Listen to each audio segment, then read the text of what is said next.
Hello, I'm happy to see you again. Welcome back at the Jörn YouTube channel. My name is Reinke, and today I want to talk about some other parts we make. There's no specific group, but one they have all in common, and that's some very nice and fancy parts.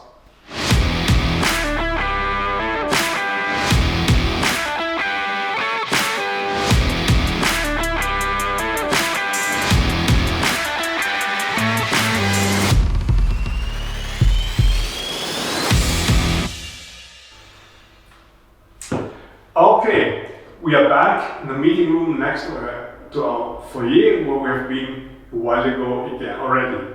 So you know a little bit the environment, and we have chosen as a displacement table again the box showing a link for the railway train, for the bogie. But I will come back to that later.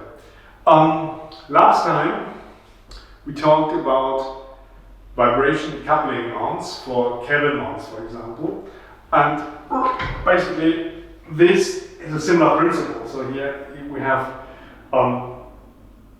the part is also loaded in shared direction, a little bit crunching in this direction, and it's a little bit like spherical in that direction, so it's very, very tricky. But however, the concept is the same, but you can see it's very heavy. It's heavy. And for a normal cabin is much too strong and too big. But there are other parts, other components in a vehicle, train, car, truck, whatever, agricultural machine, construction machine, which require decoupling elements, and that's what this one is for, could be used for as an engine mount, a gearbox mount or such.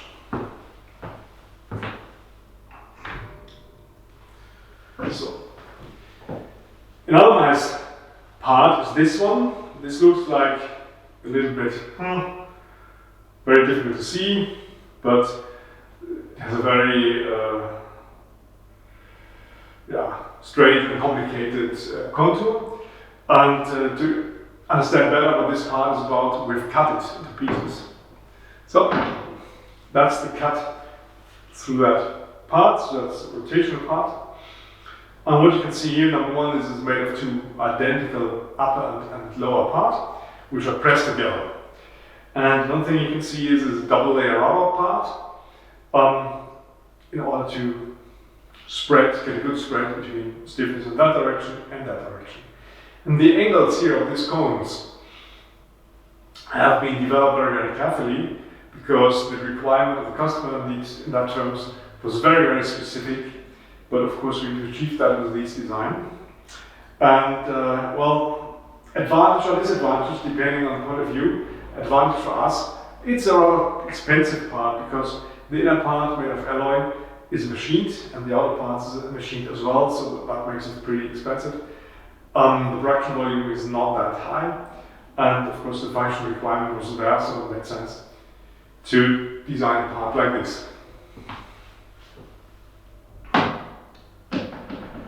This one is another part I really love. It's very lightweighted, as you can see. And another reason why I like this part is because I can show you the movement here. I can really rotate it a little bit. Yeah, maybe you can see it a bit. Anyway, it's rather soft in the rotation direction and very hard in the compression direction. That was a requirement to have very good guidance in this direction, also in the conical load direction, but very soft,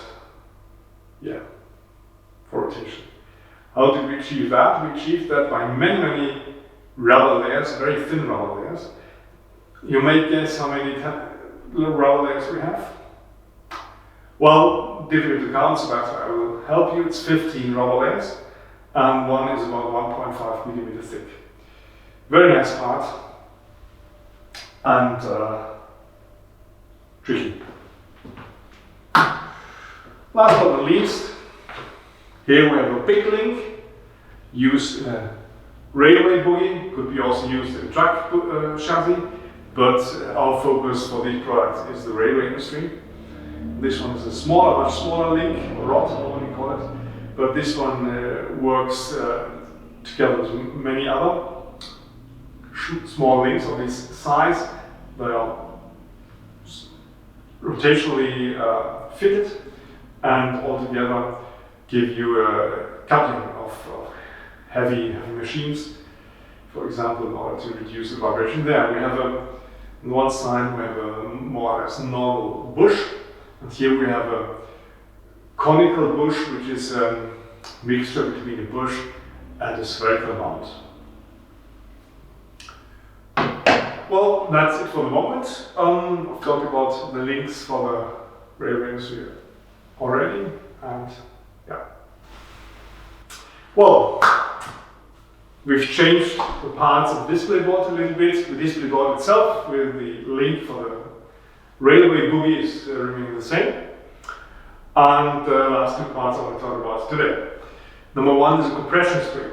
That's a compression spring, as it's very often used in trucks as a leaf spring end mount, for example. So that's how a standard leaf spring end mount could look like. We can do that as well, but that's not the main concept of this special part. This is a little bit tricky. I will show you why. Oops. In order to explain it a little bit better, we've cut it. First one is, you see 3 layers of metal in between, in the middle, and you see a forged lower part and forged upper part as well, with thick rubber there on top. The hole here in the middle is not serious.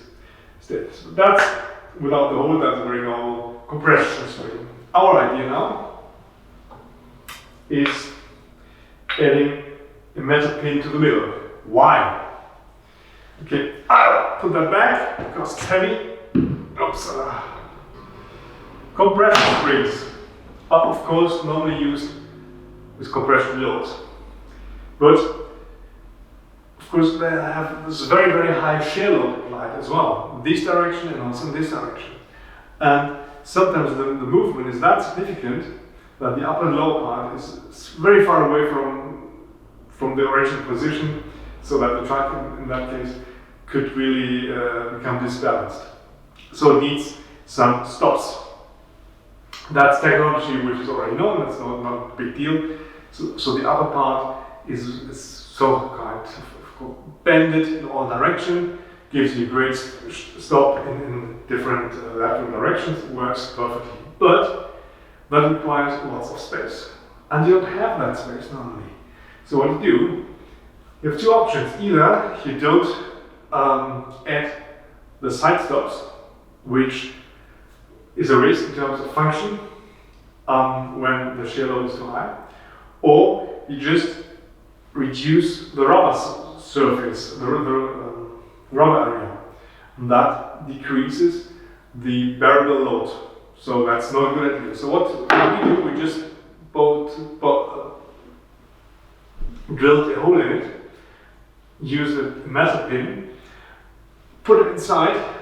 This is just a prototype, and in a serious production, either the lower or the upper part is sealed, is closed, and then with the gap the pin has in the hole, you can control the movement here. So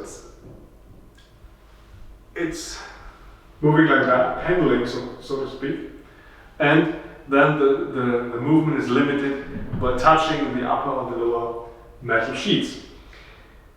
So this bump stop, this stop, works in each direction very nicely, very well, but it's significantly smaller. So it requires less package space. So you can either build a compression spring at the same size, but able to bear a much higher load than a normal one, or vice versa, of course.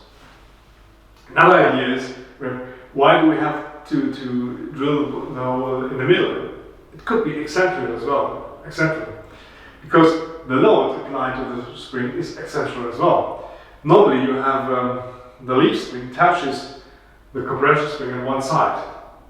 If it touches here first, you have a high compression there, and you have very high stress here. And as we know, as we've learned, strain stress is not the load rubber really likes, so it will break pretty fast.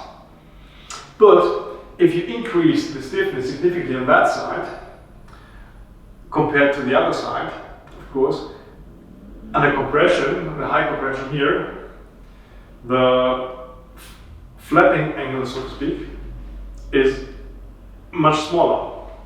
Okay? So that's the effect of the pin, of course, a Jörn patent. Okay, that's it. Here we have another kind of compression spring. Basically, the technical principle is the same as that. We have upper and lower metal part, we have an intermediate metal sheet, so it's a double layer rubber mount, compression mount, but I'll show you that because this is a part we make for the wind turbine industry, so that's a generator mount. Okay, well, we've cleaned up our displacement board here, and that means we're at the end of today's video. Thank you very much for watching. I hope you liked it. Please let us know. And if you liked it, please follow us here on YouTube. And of course, switch on again when we welcome you again at our YouTube channel. I don't want to forget to say thank you very much again. Number one is to my colleague, Michael Schiebel, the man behind the camera, and he just promised me that he seriously will consider to show up in front of the camera as soon as we have achieved 100 followers here at YouTube. So please follow. I also want to say thank you again to Miriam Grossmann. Miriam Grossmann is our advisor, not only for videos, but also for the social media work and marketing overall. So she helps us to become visible to you, that you can reach us, that you can find us. Thank you very much, Ms. Grossmann. If you want to contact her, please let me know. I will get in touch, or you can reach her directly. You will find her in the social media, or you can find her via the RKW Baden-Württemberg. Thank you very much for your attention. Don't forget, like and follow, and all the contact data are in our info box. Thank you very much. See you soon again. Bye bye.